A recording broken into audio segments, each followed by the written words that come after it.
So Jeff and I talk a lot about what it means for us to take 100% responsibility for not only our life, but every aspect of our life, especially when it comes to achieving our goals, navigating conflict. When we run into issues that aren't aligned with our values. So what does it look like when you live a life where you do take responsibility for the outcomes of your choices?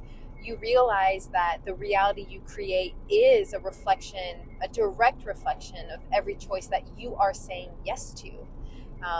And then, just what how your life becomes that expression. And taking responsibility can be hard. Also owning when you make mistakes, because we are all infallible. And if you're looking for some inspiration in that field, looking online for Tom Bilyeu. He does a very inspirational podcast, and I like the concept he talks about. It's all your fault, or it's all my fault. And that's a concept I learned actually really young. At 17, I had read a book, and they said, take responsibility for everything that ever happened to you. And by doing that, myself, I had cancer at 2 years old. If I take responsibility for that, and only having one kidney, now I can't be the victim. No one can have power over me. So if you consider your responsibility for everything that's ever happened to you, and don't put the blame on anyone, now you're in the power position. You're not the victim.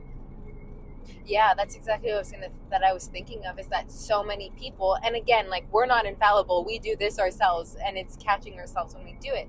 Is that it's almost natural when you're in that heated emotion to just blame someone else. When you're uncomfortable, you're sad, you're angry, you're frustrated at whatever situation, you blame. And we all know that expression is when you point the finger to someone else, you got 3 fingers pointing back at you. And I love that, because it's like, yes, how did I create this situation?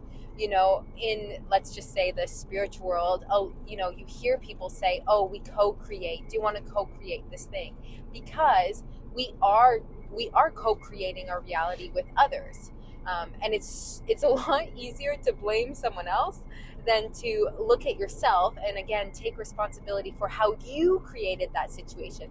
Because if you are engaged in that situation, you can't not have some responsibility for it. And, okay, I think there's also something that plays out where people take too much responsibility for a situation, and people who take less responsibility for when things happen. And oftentimes how that shows up is people who take more responsibility are kind of doing this like heroing dynamic, and then people who take less responsibility is like they're like the victim dynamic. Yeah, and I think like what stands out to me is, if, like you're saying, the victim, but if you don't take 100% responsibility for everything that happens to you, good, bad, or indifferent, even if, logically it seems like you had absolutely nothing to do with it, if you don't take 100% responsibility, how can you ever fix it? Because now the power is in someone else's hands. Yeah.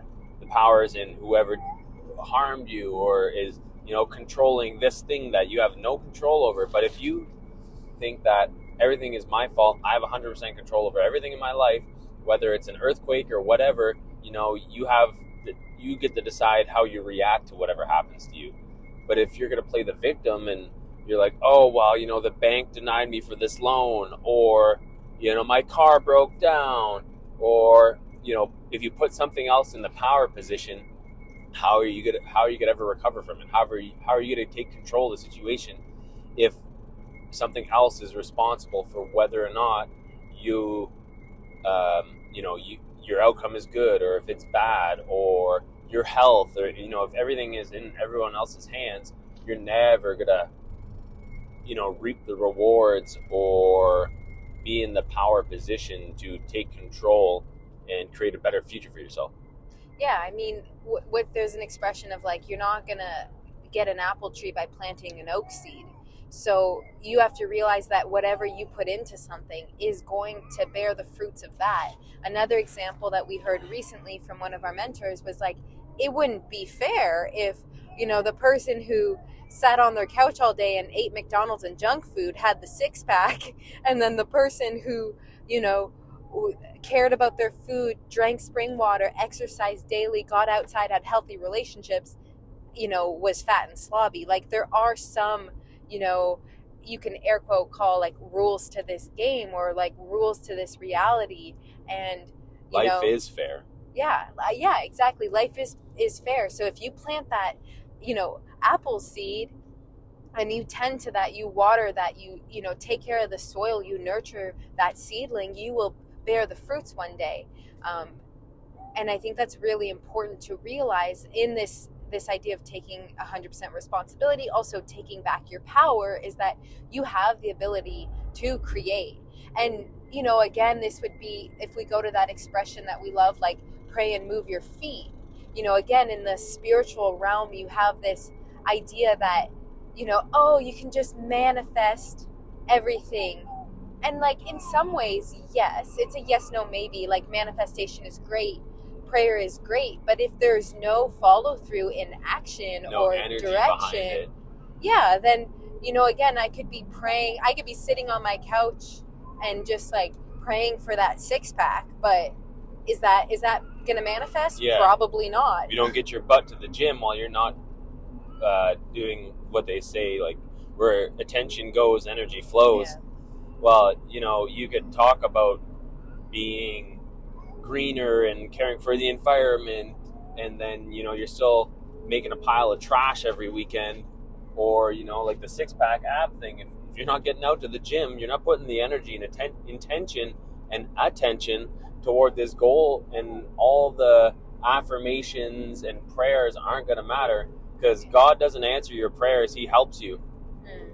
So God just doesn't go around answering everyone's, like, everyone, it's a joke, the big joke is like, you know, everyone's asking God for favors, or like, oh, help me win the lottery, you know, would you just give me this freebie? And it's like, that's not how it works. You gotta, he sees you moving your feet, he sees you busting your butt, and he gives you a little push in the right direction. Yeah. What else would you add to that?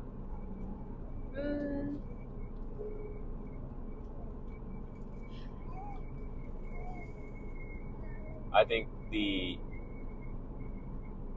what we see a lot of is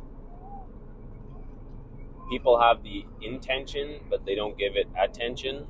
Yeah. And that's the biggest thing. Or social media has kind of made a muck of everything.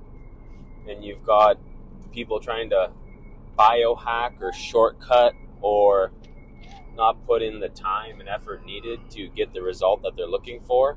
And I think that's something we've been victims of in the business space, is like, oh my gosh, it's been 3 months and we've been doing this one thing, why aren't we rich yet? Yeah. And I think that's something we see in ourselves. Yeah, and I think there's a piece of failure. So oftentimes when we fail at something, it sucks. I mean, we all know this, right? You have this dream, you work towards it, and then you come into these roadblocks.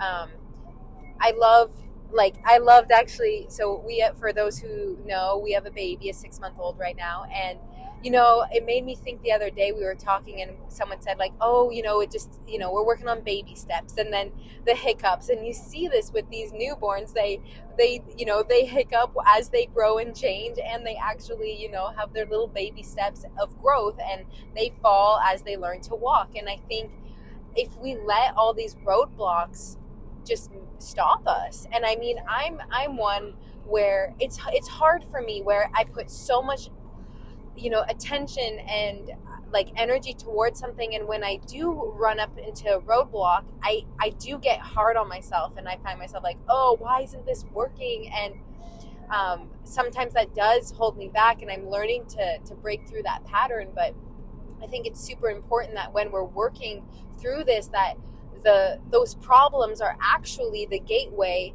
to that unlocked knowledge for you. So when you run into, oh, this isn't working, that is actually the indication of your next step. And if you reframe it and then use those as like, okay, well, what are we doing wrong? And then when you figure it out, you will get rewarded for that.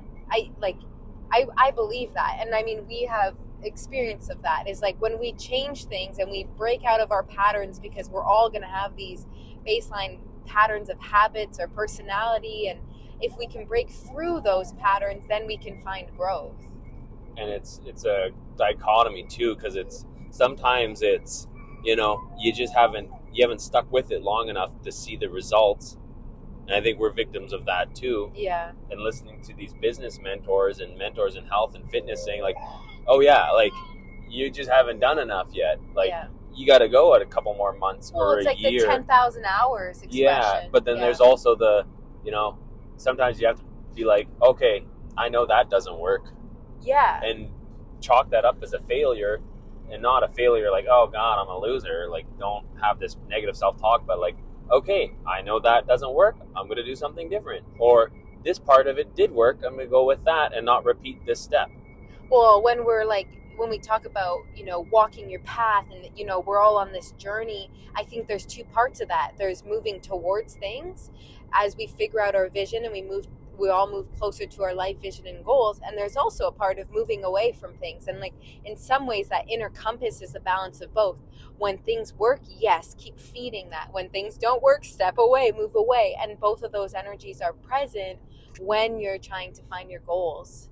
Yeah, and our mentor Ty Lopez says you got to learn from mistakes, but no one said they had to be your mistakes. Yeah. And that's such valuable lesson to be like, oh yeah, like pick up a book, watch a biography, learn from other people's mistakes. Another mentor of ours said, like, share your story without the scar, because someone took the lumps and the bruises on the way up, and you can learn from that so you don't have to make their same mistake. Because if all of humanity was just, learning from your own mistakes, we wouldn't get anywhere. Yeah, every generation would have to start over. Well, exactly. And even when you're choosing mentors or even, friends, or like with us raising our family, it's like the people that are going to be around our kids, we want them to be inspirational. We want them to almost be more successful than us, have more health, wealth, happiness, joy, beauty in their lives than us, so we can learn from them. Because if, actually, and it's both, we also want to be supporting people who are less successful than us, but when we're on this journey of becoming our fullest self, you want to surround yourself by people who inspire you and people who lift you up and believe in you and want to share and support you on your journey, so that you can support others, of course. And if you're playing poker and you don't know who the sucker is, you're the sucker. So you want to be surrounded by people who are challenging you and, like you said, like lifting you up and inspiring you. Or, maybe you're like the business mogul of your friend group, but, you have that one friend who's just got the health thing dialed in. Yeah. So it's not always about money or monetary success, or, they got the good looking Instagram and wow, look how like they look real good on Instagram and sexy, and oh, why do they always take the best pictures? Well, maybe they got something to teach you. Maybe they're like, hey, hold your phone like this. You look way better. So there's things I think everyone can teach us, and being humble enough to see that, but also being confident and grounded enough that it's like, okay, I failed, I can move on. Or like, what? I'm still failing, but like something feels right. I'm going to keep pushing through. Yeah. And it's not a yes, no. It's not a black and white. There's gradients, and then there's, it's not a straight line to success. It's a zigzag path, and sometimes it goes back down and then up and then down again and then backwards, sideways, all over the place. Sometimes you feel like you're going in circles. Yeah, and I think there's this like thought experiment happening right now where people's their like visioning ability or their long-term thinking is shortened, and we have this like just everyone's brain is running on instant reward. Well, what about the part of our psyche that's meant to think 7 generations ahead of you? With that being this idea, like Rome wasn't built in a day. It took time. But if you don't have that psyche framework of like, okay, I'm going to plant this tree for my child to harvest the fruits of, my grandchildren, I'm going to build a legacy in a home, in a piece of land, or in a business, so I can pass that down to my children and their children. And if you don't think that way, then you'll never build something great enough. I mean, what's that expression too? It's like, if you have a vision that you don't need other people's help to get to, then your vision is too small, or something like that. And it's like this idea of thinking big, thinking multi-generational. But right now in this culture, there's so much like instant gratification and all of that dopamine spikes, that I feel like people's long-term insight and visioning is just becoming shorter and shorter and shorter. And I do think that's detrimental. Yeah, so I just listened to an awesome book from Alex Hormozi called 100 Million Leads. And he's a business, I would say, a educator in the business space. And he lays this story out, and he talks about, like, he made his first $1 million and then he lost it. And then he made all his money again and then he lost it. And it's great to hear stories like that. But he talks about his journey of success, and he makes some money, and he has this podcast, and it's does it twice a week for 4 years. Nothing. There's no accolades. There's no one saying like, good job, keep going.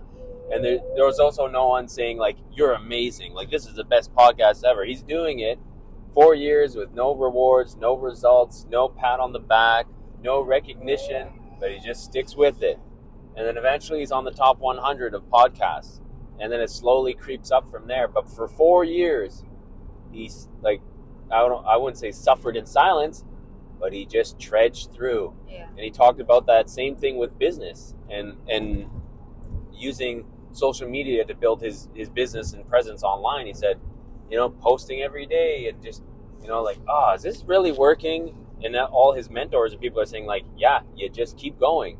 And then eventually it just picks up steam. But in the business space or in the health space, so many times we're like, oh God, is this working? Like, I feel like I'm just banging my head against the wall. And am I doing this for nothing? And you're doubting yourself. But there's someone else out there that you're looking at like, how the heck did they get it? How did they get successful? How did they make it? But they had that weight on their back or their anchor, and they just dragged it. And it's Christianity talks about this, is like bearing your cross and walking with it.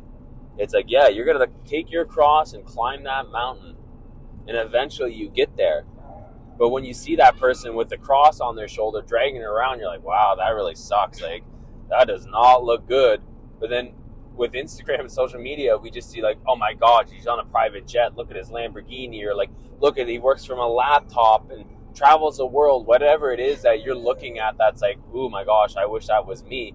Yeah, you don't see the like, I was, broke and I had to move back with my parents and start all over again. And for 5 years, no one knew about me and it sucked. And I drove a piece of crap car and it broke down. And, my wife divorced me, or whatever their background story is. You don't see the uphill 10-year timeline it took them to get to where they are. You just see the like, oh wow, look at this. They're in London, they're in France, they're in, and we always forget it. Like, oh yeah, like sometimes you just have to keep persevering. And that's something I think that we definitely lack in our society with the social media.